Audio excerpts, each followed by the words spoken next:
लगभग चल पड़ा है। हेलो हेलो, कहाँ हो, हम मिलना चाहते हैं। इस समय तो आगरे में है, अब इस समय तो नहीं, बगल वाली गली में खड़े तो ये मतलब झूठ तो एकदम ऐसे ही चल पड़ा है। और झूठे ही लेना, झूठे ही देना, झूठे ही भोजन, झूठ चबेना, कलयुग का देखो। और सत्य नहीं, असत्य सम पातक पुंजा। झूठ के बराबर पाप नहीं, झूठ बराबर पाप नहीं, साच बराबर तप। और जाके हृदय साच ताकि हृदय आप। तो भगवान सत्य पर, तो अब देखो कहाँ सत्य बोलना रह गया। अब ये तो पता ही नहीं चलता कि आदमी बोल रहा है सही बोल रहा है कि गलत बोल रहा है। अपने लोग विश्वास मानना पड़ता है, लेकिन आपको सच्ची बतावे लगभग लगभग झूठ का प्रयोग हो रहा है। हर जगह झूठ का प्रयोग हो रहा है, असत्य का प्रयोग हो रहा है। सत्य मिलना बड़ा कठिन, तो युग धर्म का प्रभाव होता है। और भगवान सच्चिदानंद है, सत्य नारायण है। उनको प्राप्ति करने के लिए सत्य आचरण, सत्य वचन, सत्य चिंतन, तब भगवान की प्राप्ति होती है। युग धर्म का तो प्रभाव होता है। पहले जब साधु महात्मा तपस्या करते थे तो अप्सराएं आती थी, बोले अमुक संत को अमुक अप्सरा है। जैसे विश्वामित्र के लिए पास मेनका आई, किसी के पास उर्वशी आई, किसी का। कलयुग में तो नहीं सुन रहे, जरूरत है नहीं युग धर्म का ऐसा प्रभाव हो गया है कि इतनी मलिन बुद्धि हो गई है कि उस कोटि की ऊंचाई पर पहुंच ही नहीं पा रहे। जिस कोटि पर ऊंचाई पर पहुंचना है, तो उस कोटि की ऊंचाई पर वो प्रश्न आता है। तो बहुत बस ऐसे, इसीलिए हम कहते हैं राधा राधा रटो, नाम जप करके कलयुग केवल नाम आधारा, सुमिर सुमिर नर उतरहि पारा। भगवान का नाम ही महामंगलमय है, जो कल्याण कर देगा, जो परम लाभ प्रदान कर देगा। बहुत विचित्र है कलयुग का, बहुत विचित्र स्वरूप है। ये तो भगवान की कृपा कहो कि नहीं, कलयुग ने ऐसा मिटिया मेट, मतलब हर, अब तुम्हें शास्त्र पढ़ने का समय नहीं है, शास्त्रों में विश्वास नहीं है, संतों पे श्रद्धा नहीं है, तो तुम्हें बचाएगा कौन, तुम्हें डांटेगा कौन, तुम्हें सुधारेगा कौन। संत वचन ही तो है, गुरु वचन ही तो है, शास्त्र वचन ही तो है जो हमें सुधार सकते हैं आध्यात्मिक। अब इन्हीं पर श्रद्धा नहीं। कलयुग का बड़ा विचित्र, ये तो कौन सी हवा चली है जो इतने मतलब जन समुदाय, नवयुवक जन भगवत मार्ग की तरफ, अध्यात्म की तरफ कदम बढ़ा रहे हैं। हम तो प्रणाम कर रहे हैं, भगवान की बड़ी कृपा हम मानते हैं कि आज हमारा समाज जो है कदम बढ़ा रहा है। नहीं तो देखो 9-9 बजे उठने वाले, और सुबह से भीड़ लगी रहती है। सब नौजवान माता बहनें सब कम से कम सुबह उठना तो सीख गए। नहीं तो 9-9 बजे तक लोग सोते हैं, 10-10 बजे तक सोते हैं, 4 बजे ब्रह्म। अच्छा, जो जुड़ेगा उसकी दिनचर्या बनेगी, उसके गंदे आचरण छूटेंगे, वो आध्यात्मिक बनेगा, तो हमारा समाज सुधरेगा। ये तो कोई भगवान की ऐसी कृपा हुई है कि हवा चली है। नहीं तो बहुत ही व्यसन में, छोटे छोटे बच्चे व्यसन में, व्यभिचार में, गंदी आदतों में। कलयुग का प्रभाव देखो, जहां 13-14 वर्ष के बच्चे को संसारिकता का ज्ञान नहीं होता था, गांव में हमने देखा है, कोई गलत आचरण की भावना ही नहीं थी। आज 12 वर्ष का बच्चा यहीं बैठ करके बोल रहा था कि हमारे ऐसे ऐसे। मोबाइल ने ट्रेंड कर दिया सबको, गंदी बातों में ट्रेंड कर दिया, गंदे दृश्य देख देख कर गंदी भावनाएं बन गई। तो ये तो कहो भगवान की कृपा है कि संतों के वाक्यों पर श्रद्धा फिर प्रकट हो गई। ने एक बार बड़े स्तर से संत का जब वो गिरा था ना, तो लगा था मार दिया मार दिया, माया ने मार दिया, एक ही बाण में करोड़ों अरबों को मार दिया। अरबों की श्रद्धा चौपट हो गई। अब संतों पर श्रद्धा न रहे, शास्त्र में श्रद्धा न रहे, तो बताओ फिर कैसे भगवत मार्ग चला जाए। भगवत मार्ग, अध्यात्म मार्ग चलने के लिए तो यही बात है कि संतों पर श्रद्धा हो, शास्त्र पर श्रद्धा हो, तब जाके भगवान पर विश्वास हो। भगवान दिखाई तो देते नहीं, संतों के वाक्य और शास्त्र वाक्यों का आधार लेकर हम भगवत मार्ग में चलते हैं। क्योंकि ना भगवान को देखा है, ना भगवान से मिले हैं, तो हम इन संतों और शास्त्रों के वाक्यों पर हम विश्वास करते हैं, तो हम भगवान की प्राप्ति के मार्ग में अग्रसर होते हैं। और भगवान की प्राप्ति के मार्ग में ही गलत आचरण छोड़े जा सकते हैं। संसार में तो मनोरंजन है, संसार में मनोरंजन है, आज इसके, आज ऐसे, आज वैसे, और जब अध्यात्म में चलोगे तो ये पाप है। तो आप डर गए, आप गंदे आचरण छोड़ दिए, अच्छे व्यक्ति बन गए। तो मनुष्य जीवन का लाभ अध्यात्म है, पर कलयुग का प्रभाव बहुत जोर से बढ़ रहा है और वो बढ़ता चला जाएगा। देखो, पहले कोई उत्सव होता था, जैसे गांव के उत्सव हैं, ब्याह है, कुछ भी, तो सबके पैर धोए जाते थे, पवित्र आसन पर बैठाल कर पवित्र पत्तल में, और फिर भोजन परोसा जाता था। और माताएं गान कर रही हैं और पंगत पा रहे हैं। आज क्या है? आज भोजन की पद्धति क्या है? अच्छा, जो पार्टी है उस देखो, अब वो शराब पिए उसी चम्मच से खा रहा है, उसी हाथ से खा रहा है, और वो जा करके वहां उसी हाथ से, तो सब जूठा होता जा रहा है ना। बुद्धि अपवित्र। देखो कलयुग का प्रभाव, कैसे पवित्रता से भोजन लिपे पुते स्वच्छ जगह पर पवाया जाता था, हाथ पैर धुलवा करके और सब तिलक लगा कर, आज पवित्रता कहाँ रह गई? अगर आज ऐसा करने लगे तो उपहास होगा, नहीं? गरीब समझते हैं। हाँ, ये तो वो पवित्र, तब पवित्र विचार होते थे, तब पवित्र विचार। अब तो बहुत ही समय गड़बड़ा गया। धीरे धीरे हमारी अधार्मिक प्रवृत्तियां, जनेन्द्री का वेग न सहने के कारण हम परस्पर शरीरों के आकर्षण में, भोग वासना में लिप्त हो गए। मन और जनेन्द्री संपूर्ण रूप से काम वासना से युक्त होने के कारण मलिन हो गई।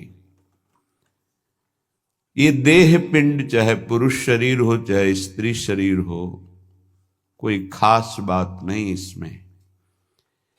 इसमें खास बात है भगवान की प्राप्ति कर लेना। खास बात है तुम्हारा चिंतन दिव्य हो जाना। खास बात है इस शरीर से सबकी सेवा बन जाए, माता पिता भाई बंधु परिवार समाज राष्ट्र धर्म भगवान सबकी सेवा बन जाए, तो ये शरीर सार्थक हुआ। नहीं क्या मांस का पिंड है, रक्त संचरित नसनाड़ियां, हड्डी, त्वचा, और इसमें जो डालो मलमूत्र बन गया। जितने द्वार हैं उनका सबको परिचय है ही है। कौन से सुख के लिए परस्पर शरीर में आकर्षण होता है? सच्चिदानंद सुख की लालसा वाला शारीरिक सुख के भोग में यदि अनेक जीवन व्यतीत करने के बाद ये भी जीवन व्यतीत कर दिया तो हाथ क्या लगेगा? इतना जीवन व्यतीत कर दिया, क्या हाथ लगा? बहुत विवेक विचार की जरूरत है। धर्मयुक्त काम भगवान ने अपना स्वरूप बताया है सृष्टि संचालन के लिए। यदि विवाह पाणिग्रहण संस्कार करके संतानोत्पत्ति के लिए विधान किया गया है तो वो धर्मयुक्त काम है, व्यभिचार वहां भी नहीं, धर्मयुक्त काम। अन्यथा धर्म विरुद्ध यदि काम का सेवन किया जाए तो घोर पापाचरण बनने लगता है और मलिनता पे मलिनता होती चली जाती है। स्त्री रूपा मेध्य पिंडे मुंह रमृत धिया, हमारी बुद्धि इतनी मलिन हो गई है कि मलमूत्र के द्वार को अमृत पान का स्वरूप समझते हैं। कितनी निकृष्ट बुद्धि है। इन शरीरों पे है क्या? ऊपर के द्वार देखो, आंख से कीचड़ निकले, नाक से कितनी खखार के थूको, वमन करके देखो। नीचे के द्वार तो दुर्गंध युक्त मलमूत्र के ही हैं। किन भोगों में तुम अमृत पान करना चाहते हो? स्त्री रूपा मेध्य पिंडे मुहुः रमृत धिया नित्य लोलुभ्यमानम, नित्य तुम लुभायमान हो रहे हो कि अगर ये शरीर भोगने को मिल जाए, ये शरीर मिल जाए तो हमारा जीवन धन्य हो जाए। नित्य लोलुभ्यमानम है क्या? थोड़ा विवेक से विचार करके देखो। धर्मयुक्त संतानोत्पत्ति के लिए भगवान ने आदेश किया है। मनमुखी चाल चल करके मनोरंजन करने के लिए ये नहीं बना हुआ है। फंसते चले जाओगे। अमृत की लालसा से मृत होते चले जाओगे। तुम्हारे विचार मृत, तुम्हारे आचरण मृत, तुम्हारा शरीर मृत, तुम्हारी चेष्टा मृत, क्योंकि मृत लोक में हो। इसका नाम मृत्यु लोक है और खोज रहे हो अमृत। चक्षुर्न क्षुद्र जीवैरपि विहितो, ये नेत्र मिथ्या रूप में लुभायमान हो रहे हैं। चमड़ी ऊपर से गोरी पीली जैसी भी, उसी में हम आसक्त हो रहे हैं। इतने आसक्त हो रहे हैं।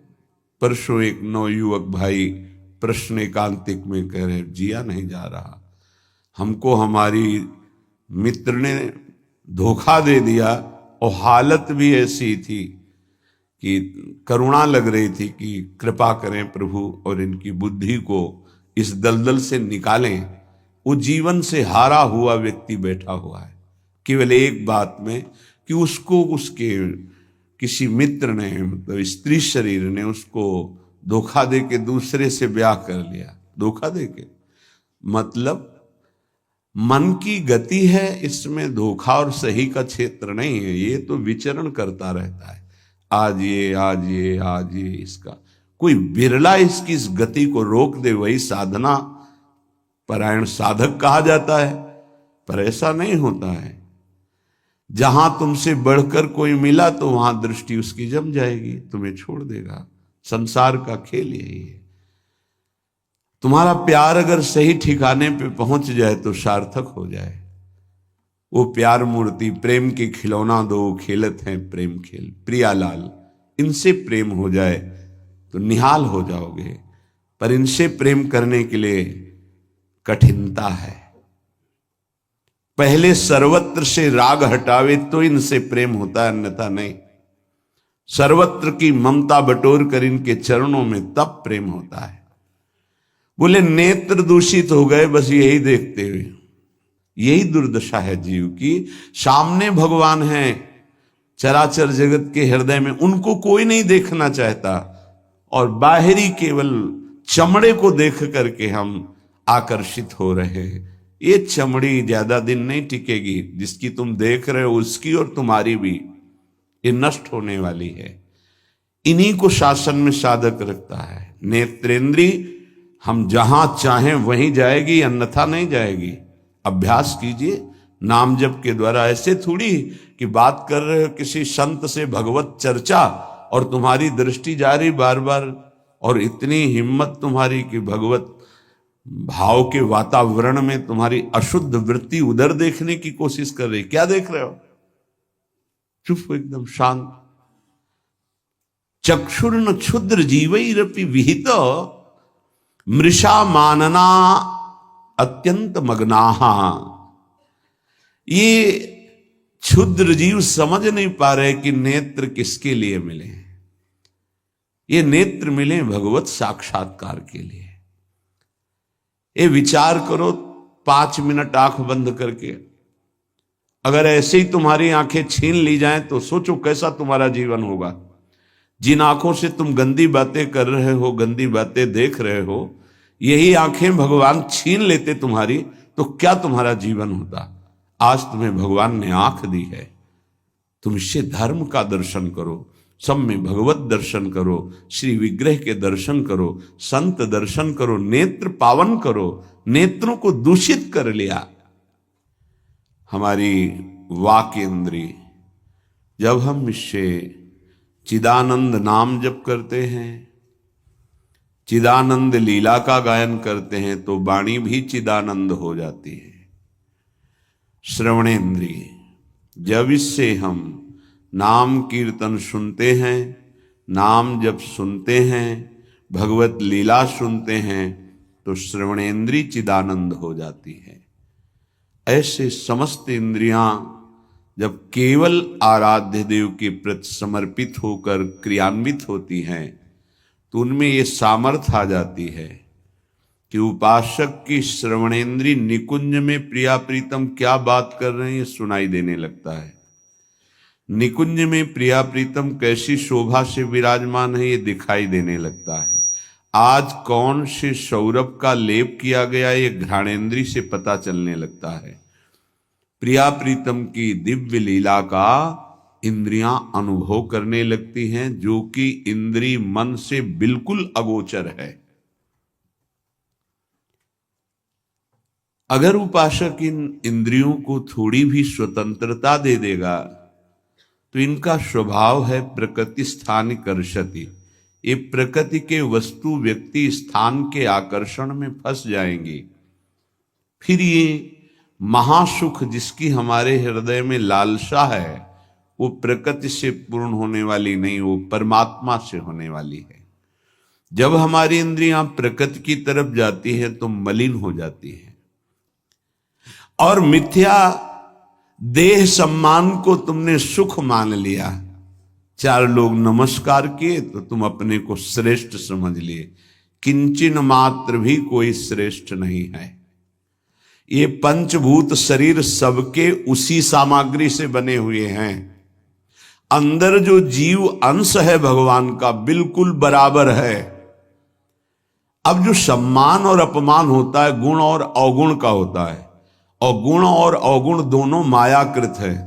सुनो तात मायाकृत गुण और दोष अनेक, ये दोनों मायाकृत है। तो तुम किसका सम्मान? माया का। किसका अपमान? माया का। तुम तो मान और अपमान दोनों से परे हो। अगर कोई तुम्हें प्रणाम कर रहा है तो तुमको उसकी श्रद्धा को प्रणाम करना है।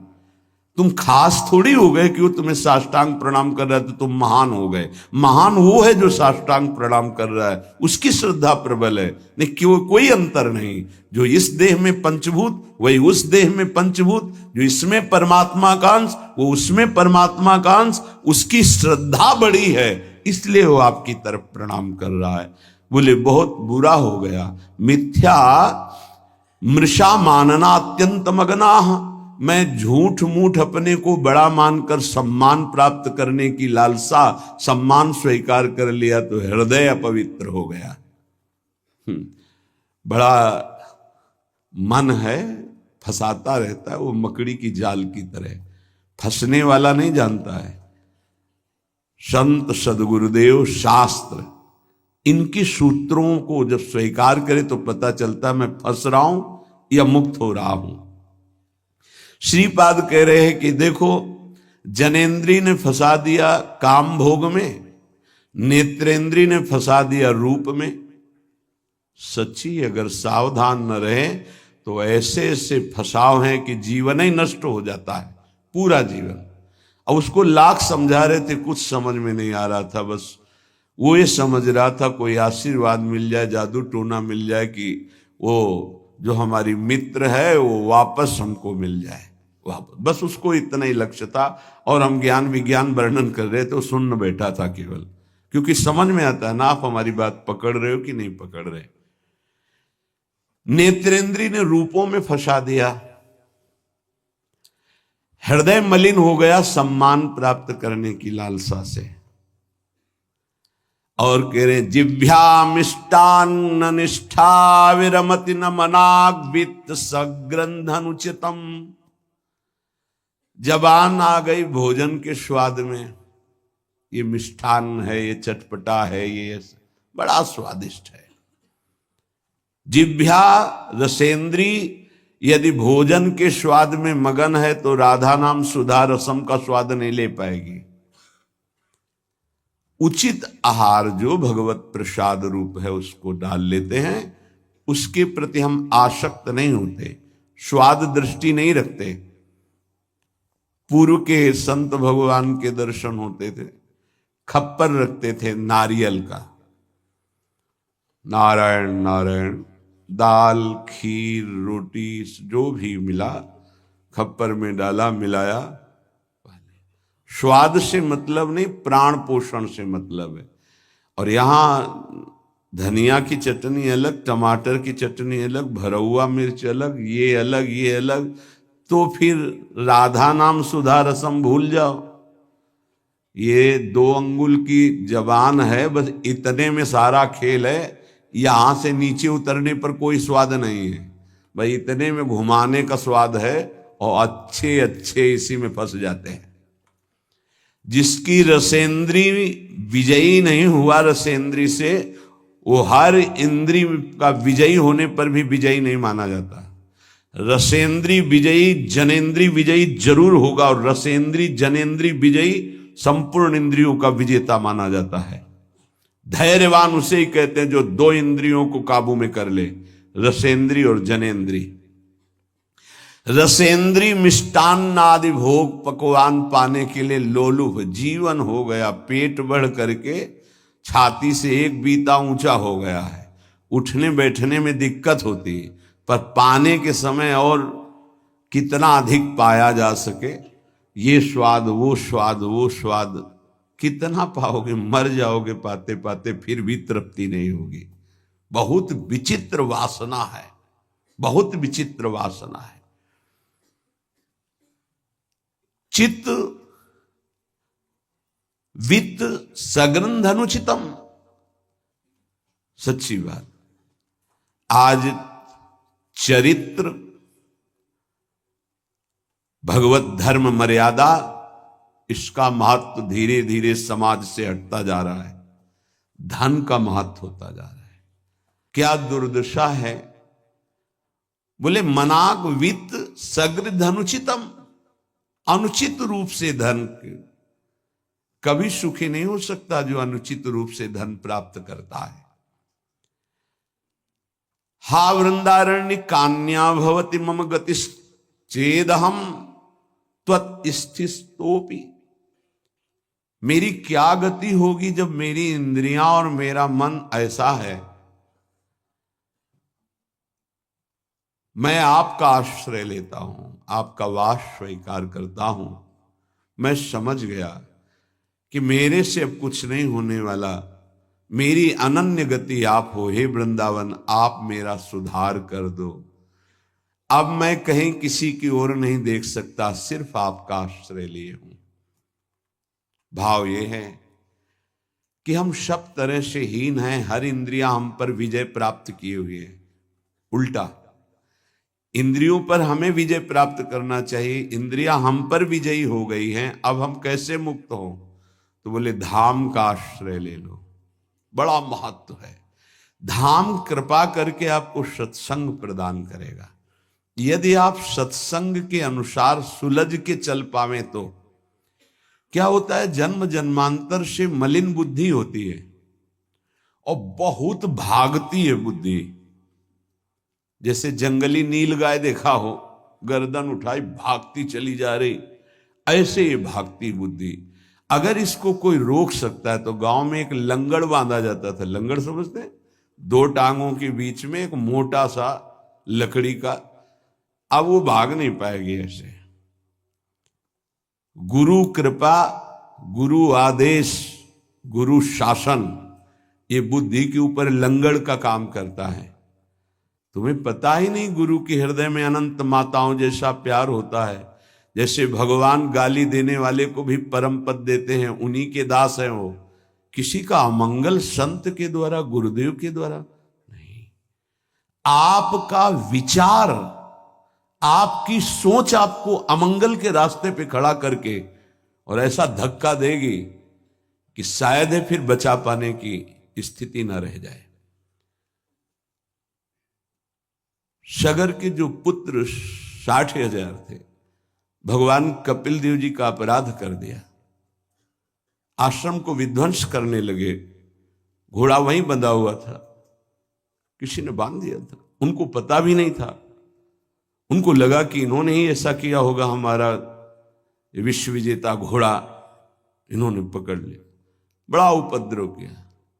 कपिल भगवान ने कोई शाप नहीं दिया, उनकी तपोशक्ति ने उनको नष्ट कर दिया, भस्म कर दिया। जिनके उद्धार के लिए उन्हीं के वंशजों में क्रमशः आराधनाएं हुई, फिर पर सिद्ध कर पाए भगीरथ जी और भगवती गंगा को लाए और अपने पुरखों का उद्धार किया। जो थोड़ा भी अपनी बुद्धि को तुम भगवत मार्ग से विमुख करोगे, वो आपको फंसाने के सिवा और कोई मार्ग नहीं बता सकती। यहां समिटना है, अपने अस्तित्व को मिटा देना है, प्रभु के चरणों में पूर्ण आश्रित हो जाना है और जीवन मुक्त हो जाना है। ये रास्ता है। यदि हम भगवत मार्ग के पथिक हो करके थोड़ा भी अपने मन के अनुसार चलेंगे तो मार्ग बदल जाएगा। गुरु आज्ञा तज करहि जेबान, यह अधर्म यह सब हानि, कान न रसिकन मेरा है। पर वो जैसे जंगली नील गाय होती है ना, उसको ऊपर कोई शासन बर्दाश्त नहीं। वो जब दलदल में फंसती है तब उसकी चाल रुकती है, अन्यथा नहीं। तो माया प्रपंच का दलदल जब ऐसी बुद्धि वालों को रोकता है तब उनको याद आता है कि क्या मैं कहीं गलत मार्ग पर चल पड़ा क्या। पर जब तक फंसता नहीं तब तक उसे पता ले चल। माया ऐसी बचाव पक्ष से उसको ले जाती कि इतनी दूर पहले ले जाऊं कि ये लौट ही न सके, तब बात बनेगी। श्रीपाद कह रहे हैं कि सब इंद्रियों ने, मन ने हमको अपने अधीन कर लिया। अब तो हे वृंदावन आपका सहारा है।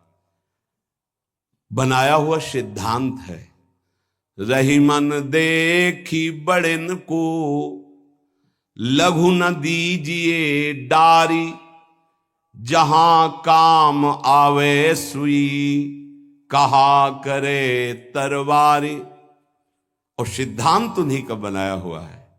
अगर गुरु चरणों में लघुता आ गई तो विश्व ब्रह्मांड में महत्ता स्पर्श ही नहीं कर सकती तुम्हारा। ये हमारी बुद्धि, ये हमारा मन ऐसा सोचता है कि शॉर्टकट से चले धनी बन जाए, शॉर्टकट से चले परम पद मिल जाए, शॉर्टकट से चले बहुत उत्तम सम्माननीय बन जाए। है बहुत शॉर्टकट है। सर्वस्व त्याग और एकमात्र प्रभु का आश्रय। अभी जो चाहो बन जाओगे, पर सर्वस्व त्याग। आज तक जितने भी महापुरुष हुए हैं सर्वस्व त्याग से। सर्वस्व त्याग का स्वरूप किसी के नामे कर देना सब प्रॉपर्टी नहीं, अपना अस्तित्व मिटा देना। अम्बरीश जी चक्रवर्ती सम्राट हैं पर अपना अस्तित्व नहीं है, तो क्या हुआ? सुदर्शन चक्र उनकी रक्षा में है और भगवान दुर्वासा जी को द्विज कहते हैं और अम्बरीश जी को भक्त कहते हैं। अहम भक्त पराधीनो अस्वतंत्र इव द्विज। तो मैंने वृंदावन का आश्रय लिया, अब वृंदावन संभालेगा। तो वृंदावन किस रूप में संभालता है? संत रसिक सदगुरुदेव के रूप में संभालता है। यदि हम ना उनकी आज्ञा का पालन करें, अवहेलना करें, तो बड़े कृपालु हृदय के होते हैं जो संत हैं। संत सरल चित जगत हित, जानि स्वभाव स्नेह। तुम क्या जान पाओगे कि हृदय में तुम्हारे ही प्रति कितना दुलार है।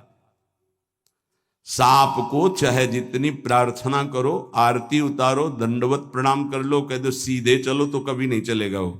उसकी चाल ही टेढ़ी होती सांप की तरह। ऐसे जो कुटिल बुद्धि के होते हैं, हाथ जोड़ो, पैर छुओ, दुलार करो, गले लगाओ, जीवन दे दो, लेकिन वो सांप की तरह ही कुटिल बुद्धि से चलेंगे। उनका जो विषैला स्वभाव है वो उनकी आध्यात्मिक शक्ति का नाश करता है। उनको लगता है मैं बहुत बड़ा अध्यात्म कर रहा हूं। अध्यात्म कहां से होता है? गुरु आज्ञा से होता है। अध्यात्म कहां से होता है? गुरु मंत्र के निरंतर सुमिरन से होता है। अध्यात्म जिसके अंदर है तो त्रिभुवन का संपूर्ण वैभव उसको मृत तुल्य लगता है। मृत तुल्य, न पारमेष्ठ्यम न महेंद्र दिष्ण्यम।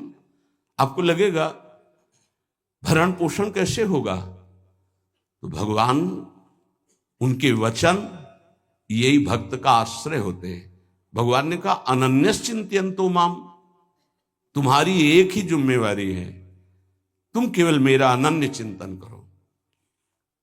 और जो अनन्य चिंतन करता है ये जनाः परिउपासते, जो ऐसी उपासना करता है अनन्य चिंतन से, तो योगक्षेमम वहाम्यहम, मैं उसके योगक्षेम का वहन करता हूं। अप्राप्ति की प्राप्ति और प्राप्ति की रक्षा ये मैं करता हूं। शुद्ध परमार्थ को जान लो, जीवन मुक्त हो जाओ। हंसने में देर नहीं लगती।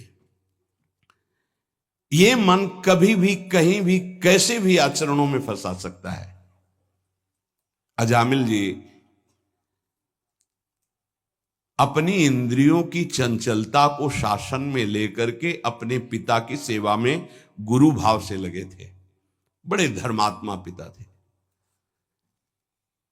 एक दिन वो समिधा लेने के लिए गए तो जंगल में देखा एक शराब पिए हुए व्यक्ति किसी वैश्या से सहवास कर रहा है।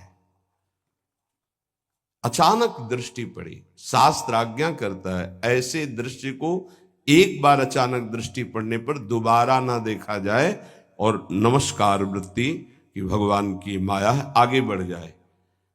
पर वो तो सेवा को छोड़ करके उसी को केवल देखने लगे। देखते ही चिंतन बढ़ा।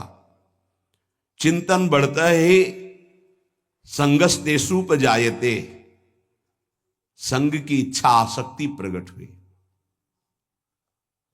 जब वो पुरुष चला गया तो उस वैश्या से मिले और कहा मैं आप पर आसक्त हो चुका हूं। तो उसने कहा मेरे जीवन का उद्देश्य ही है आसक्त पुरुषों से धन लेना, उनको सुख पहुंचाना। कहा पूरी पिता की संपत्ति सब वैभव लुटा दिया। आखिरकार उसी के पास रहने लगे, उसके दास बनकर रहने लगे। क्या क्या अमंगल कार्य करने लगे।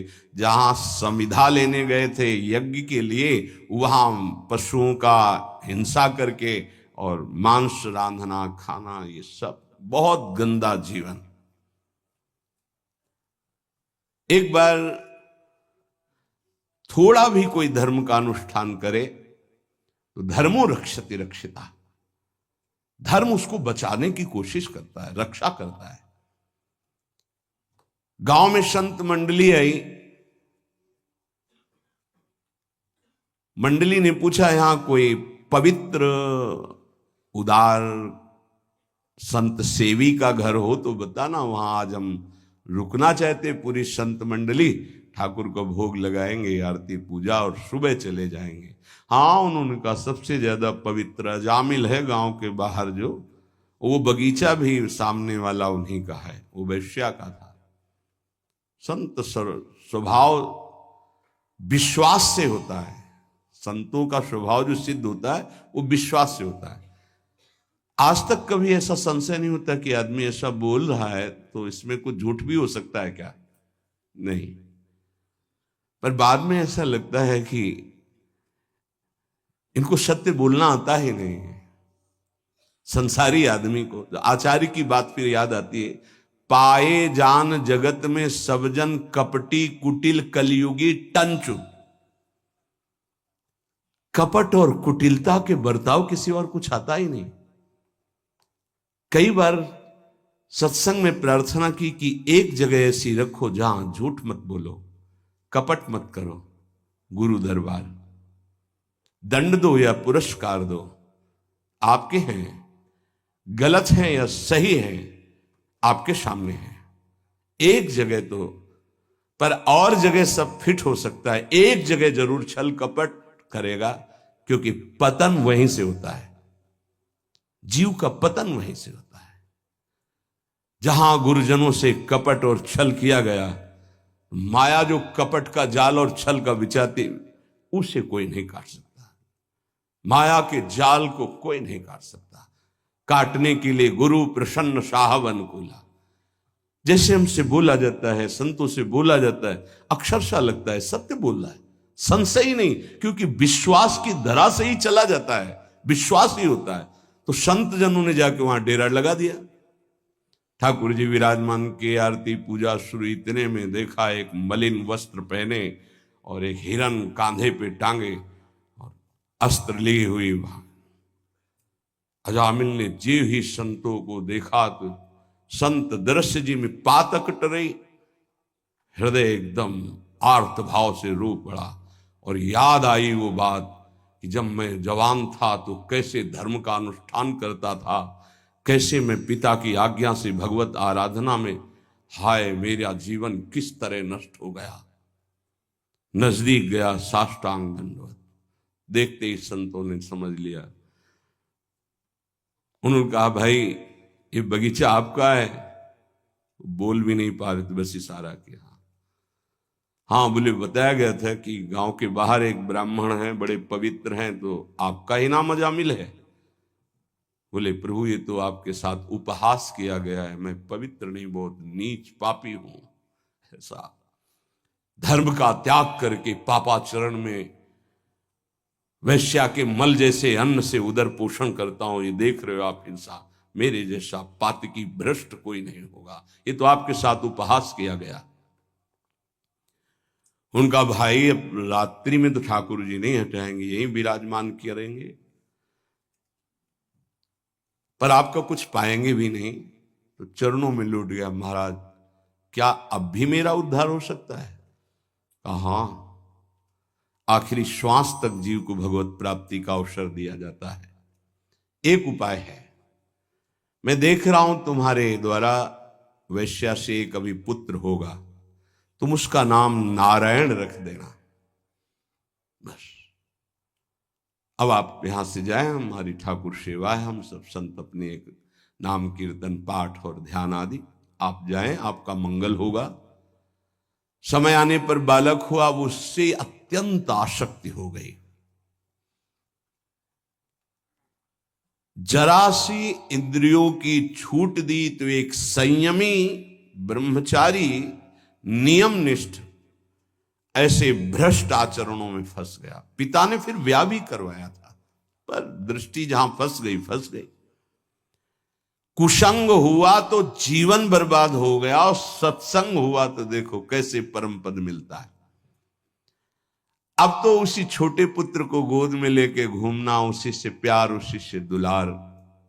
उसको क्या पता कि एक भयावह समय होता है जिसका नाम मृत्यु है, वो कभी भी किसी पर आक्रमण कर सकती है।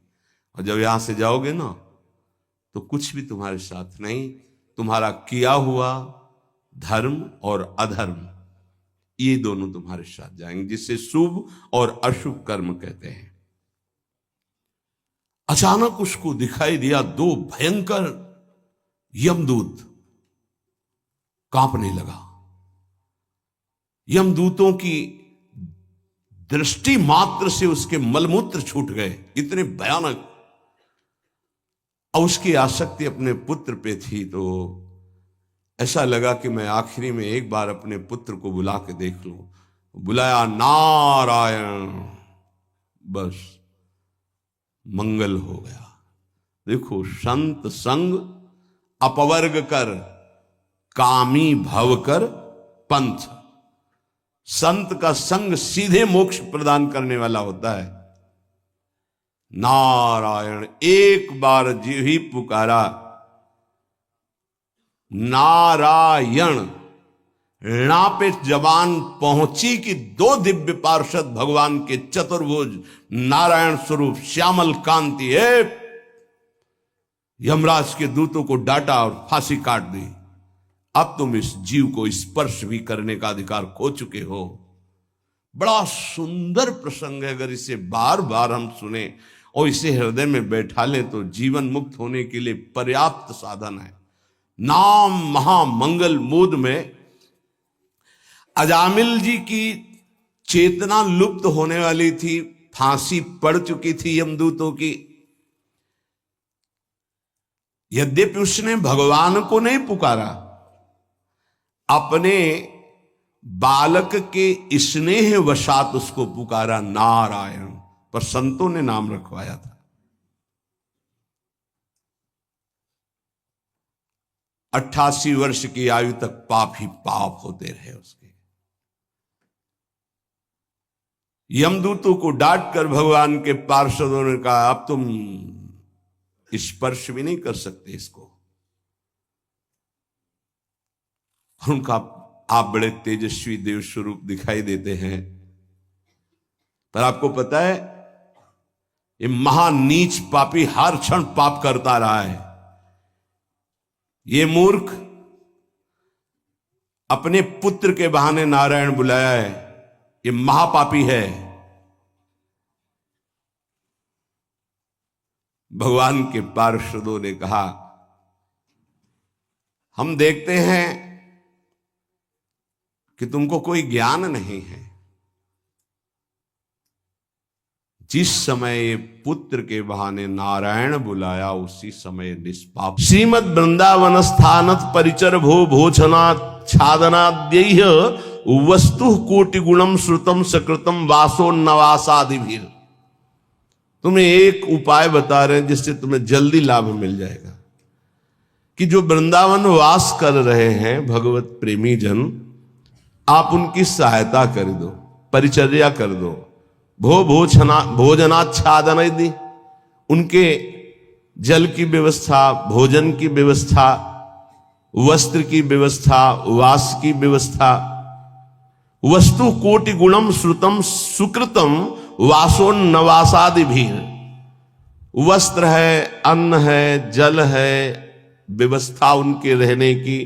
तो बोले जो ऐसा करता है तो अन्य जगह से करोड़ गुना बढ़कर उसको यहां लाभ मिलता है। वस्तु कोटि गुणम श्रुतम सुकृतम। सुकृतम माने मतलब पुण्य। जैसे आप गांव में अपने 50 को भोजन पवावे और फिर संगम प्रयागराज तीर्थ में जाके भोजन, तो बहुत बड़ा अंतर हो गया। फिर काशीपुरी में, द्वारिकापुरी में, अयोध्यापुरी में, मथुरापुरी में, कांचीपुरी में, अवंतिकापुरी में, इनमें पवाएं तो उससे भी बहुत बड़ा अंतर पड़ा, बड़ा लाभ मिलेगा। लेकिन श्रीधाम वृंदावन में यदि वास करने वाले जन हैं, उनको भोजन है, वस्त्र है, उनके वास की व्यवस्था है, तो वस्तु कोटि गुणम श्रुतम सुकृतम वासोन्नवासादिभिर परिचर भोजनाच्छादनाद्यैः।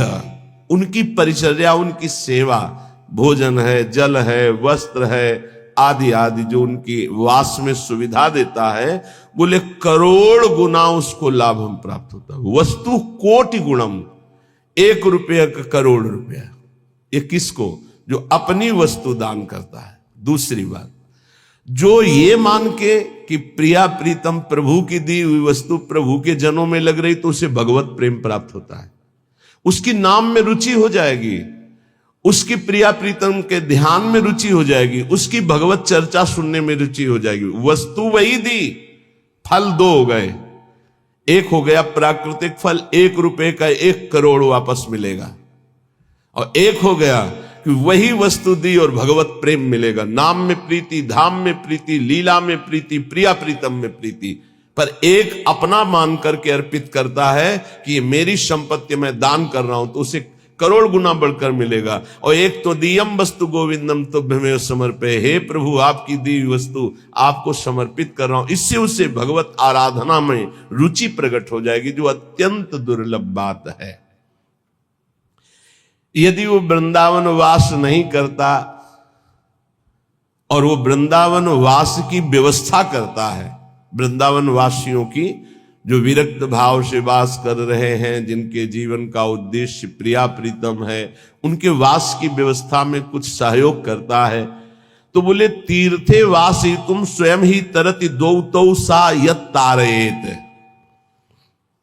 उसको डबल लाभ मिलता है। क्या? वो स्वयं तरता है, अपने परिवार को भी तार देता है। वृंदावन वास नहीं हो पा रहा तो भी उसे वास करने वाले से बढ़कर लाभ मिल रहा है, क्योंकि वास करने वालों की व्यवस्था कर रहा है वो। पर देखो 2 प्रकार का लाभ होता है, एक होता है लौकिक लाभ, एक होता है पारलौकिक लाभ। यदि आपने पारलौकिक लाभ का संकल्प करके संतों की सेवा शुरू की है तो खेल कुछ और होगा, जिसे तुम पहले समझ लो। और अगर लौकिक लाभ के लिए शुरू किया है तो खेल कुछ और होगा, उसको पहले समझ लो। एक पूज्यपाद उड़िया बाबा जी के निज जन हमें 25 वर्ष पहले मिले थे, महाराष्ट्र के थे वो, बाबा से संबंध रखते थे। परिक्रमा में मिले, बड़ा आनंद मिला, क्योंकि अपने प्राण प्रिय बाबा के जन थे।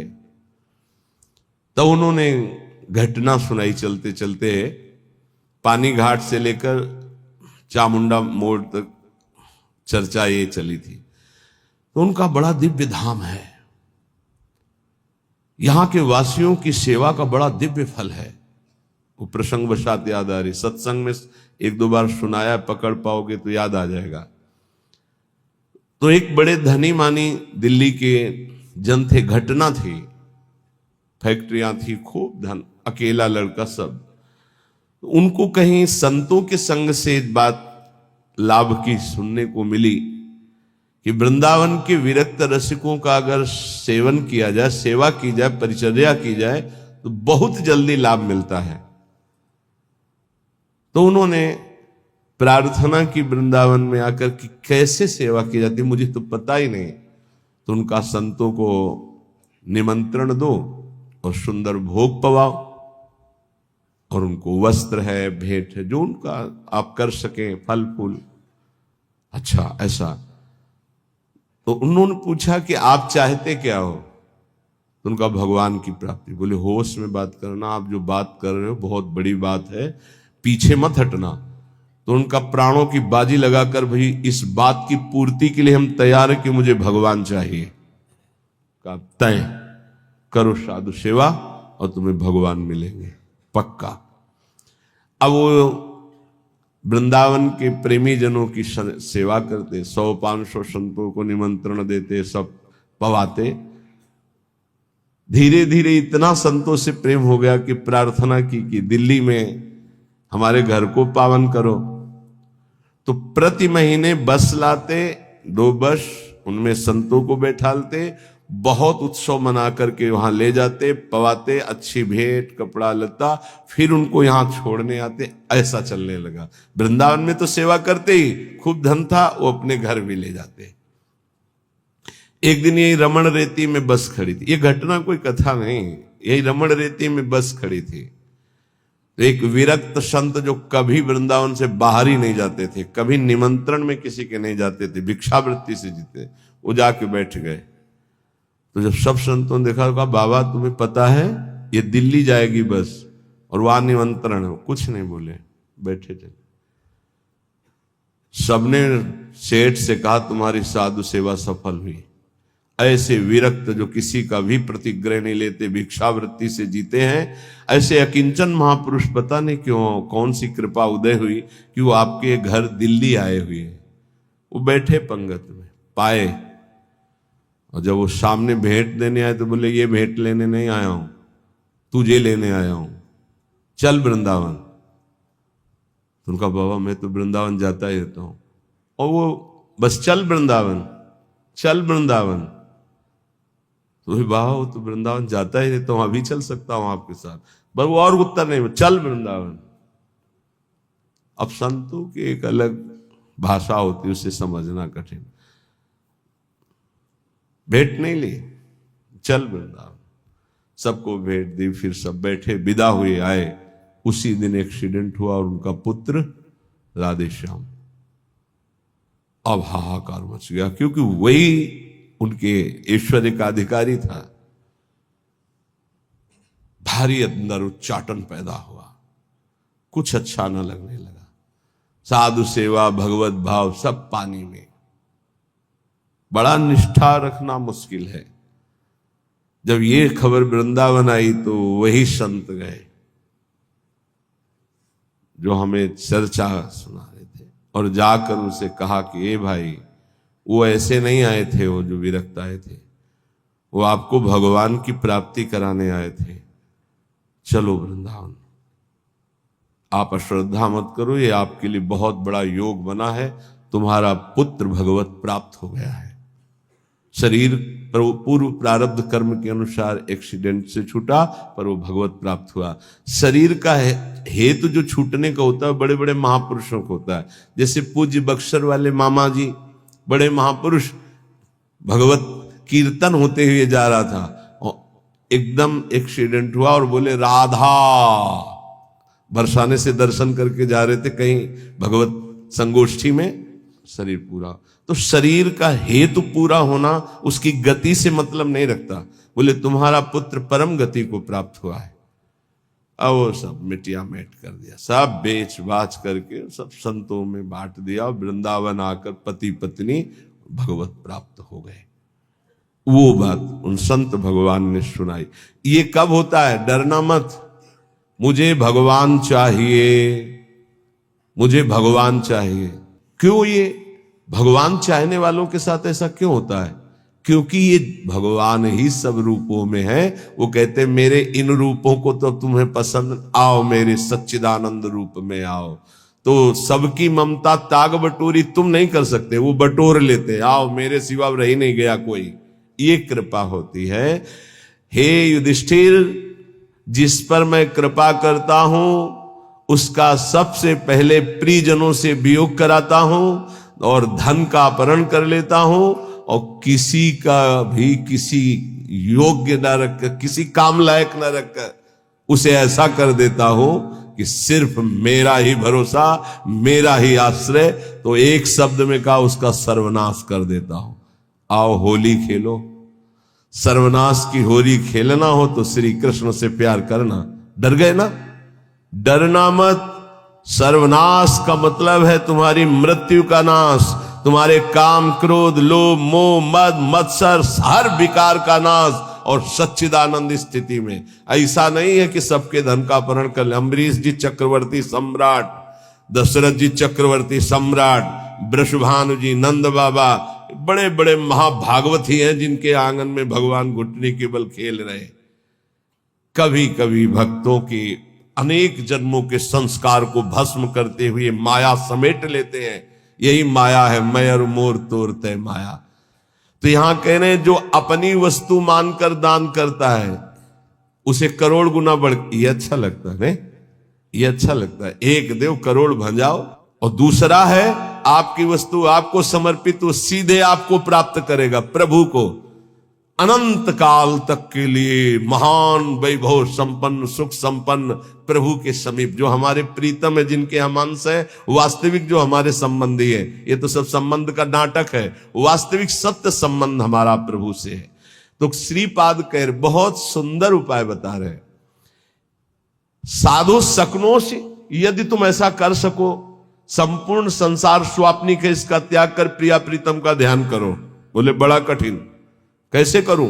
बोले आओ वृंदावन रसिकों का संग करो, तन नाम जप, उनका नाम जप करो, नाम कीर्तन करो, लीला कथा सुनो, तुम्हारी प्रीति हो जाएगी प्रिया प्रीतम में। बोले बहुत कठिन है, इसमें भी मन नहीं लगता। तो फिर ऐसा करो, जो वृंदावन वासी विरक्त जन, उनको भोजन कराओ, उनके वस्त्र की व्यवस्था करो, उनके वास की व्यवस्था करो, उनके वास की सुविधा दो। वस्तु कोटि गुणम श्रुतम सुकृतम वासोन्न वासादि भी, वस्त्र और वास आदि की व्यवस्था, भोजन, भोजनाच्छादन की व्यवस्था। तो बोले वास ही तू स्वयं ही तरते, वो स्वयं तर जाएगा। और दो तव स यत तारेत, और दो को तार देगा, आगे की पीढ़ी और पीछे की पीढ़ी, उनको भी तार देगा। प्रेमानंद रसात्म धामनि परे वृंदावने वासको, त्वाश्चर्याम वृषभानुजा प्रियरतिम प्राप्नोत्यनायासतः। अनायास उसे प्रिया प्रीतम के चरणों में प्रीति प्राप्त हो जाएगी, जो वृंदावन वासियों से प्रीति करते हैं। पूज्य श्री मथुरा दास जी के वचन, बहुत बड़े महापुरुष थे। वो कहते थे कि ए जी, हम तुमको एक गुप्त बात बताएं, तुम किसी वृंदावन वासी से ऐसा प्रेम कर लो कि वो तुम्हारी याद करे।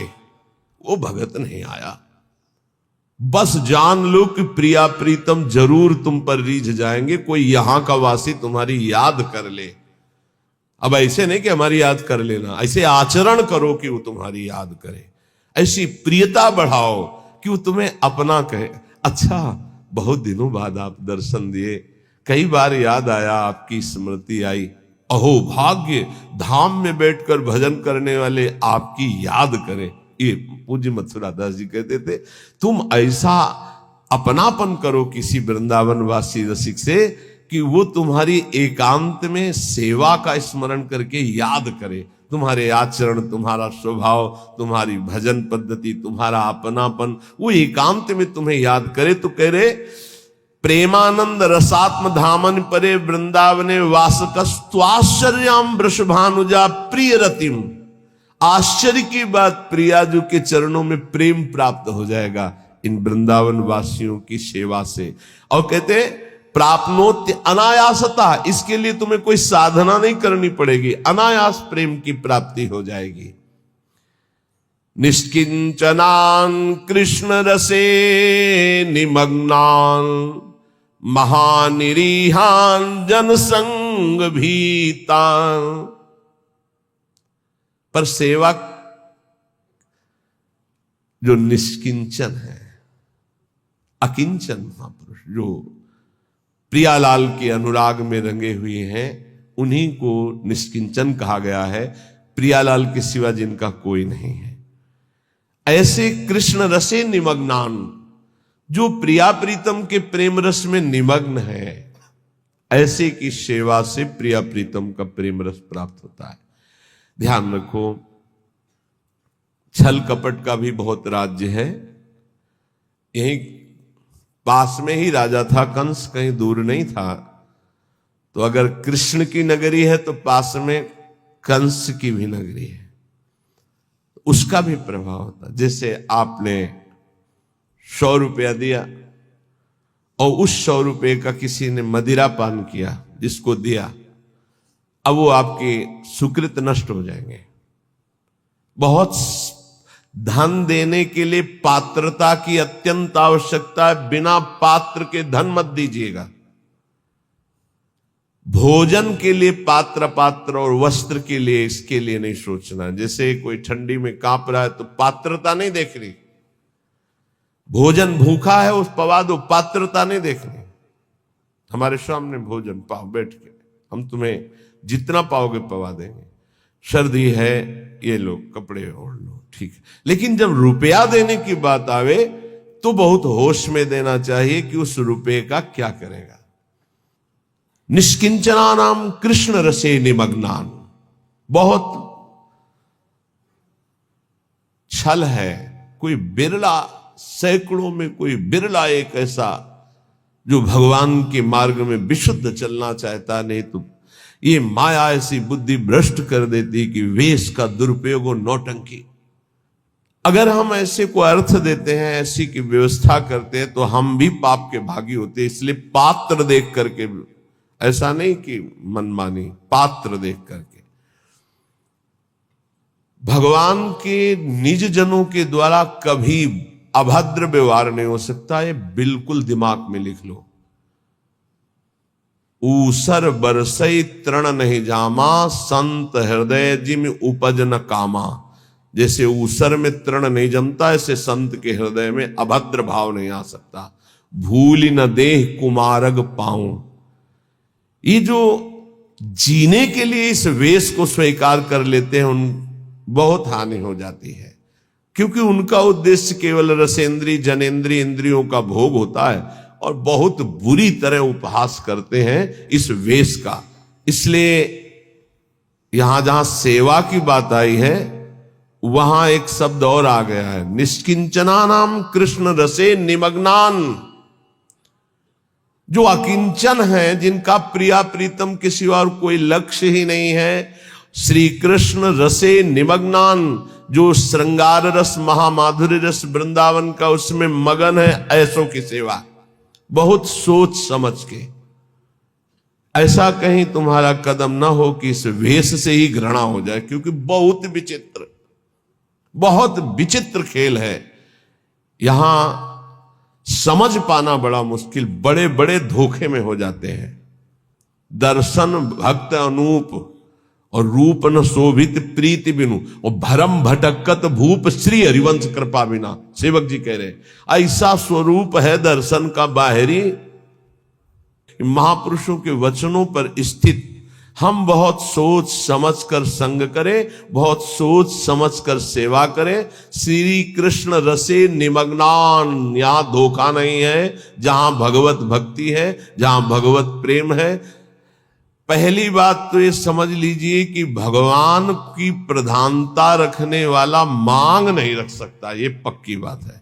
रोटी के सिवा, रोटी की मांग की हर संप्रदाय के आचार्यों ने अनुमति दी। भगवान शंकराचार्य अद्वैत सिद्धांत के, उन्होंने कहा भिक्षान्नम औषधम, औषधि की तरह भिक्षान्न से उदर पोषण। हमारे भूख लगेगो मांग खाऊंगो गिनो न सांझ सवेरो, अन्यथा नहीं। ये धान की लोलुपता और श्री कृष्ण रस निमग्न, इसमें बहुत जमीन आसमान का अंतर है। बोले ठाकुर सेवा के लिए चाहिए, कब आदेश किया ठाकुर जी ने कि हमारे लिए तुम धन मांग करके लाओ? वो तो कह रहे मये मनाधत्सो मई बुद्धि निवेश है, मेरे में मन लगाओ, मेरे में बुद्धि लगाओ। है तुम्हारे पास तो चढ़ाओ, नहीं है तो एक अशोक का पत्ता लो और ऐसे लगा लो, वो सोने के मुकुट से भी बढ़कर ठाकुर जी राजी हो जाएंगे। पत्रम पुष्पम फलम तोयम ये में भक्त्या प्रेक्षति।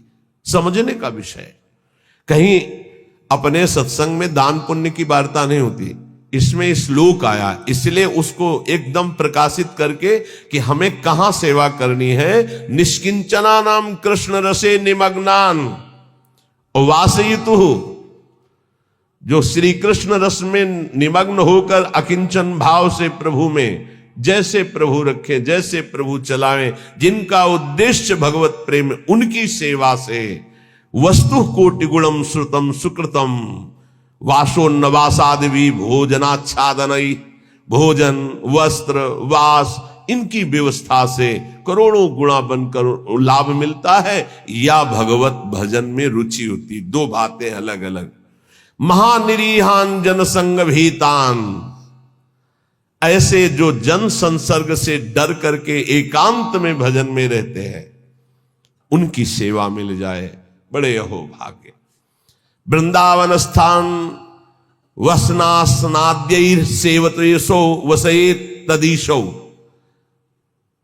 सैया वस्त्र भोजन इनकी सेवा यदि हो जाए तो बोले वसेत तद ईशो, यहां के ईश जो श्री प्रिया प्रीतम है उसके वशीभूत हो जाते हैं।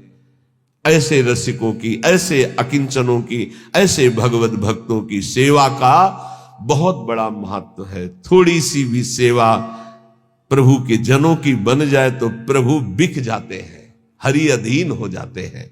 पर बस ध्यान रखना, तुम्हारी वस्तु शुद्ध होनी चाहिए, तुम्हारा भाव शुद्ध होना चाहिए, और जहां दान किया है, जहां सेवा की है, जहां वस्तु दे रहे हैं, वो पात्र होना चाहिए उस बात का। दो बातों के लिए कभी पात्र नहीं देखना है, जल भोजन और वस्त्र, इन दो के लिए पात्र हम नहीं देखते हैं।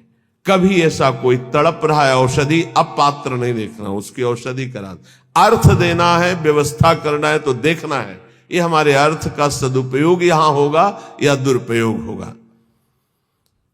कानपुर की एक बहुत धनी माताजी नैमिषारण्य पूज्य स्वामी नारदानंद सरस्वती जी, उनके पास गए।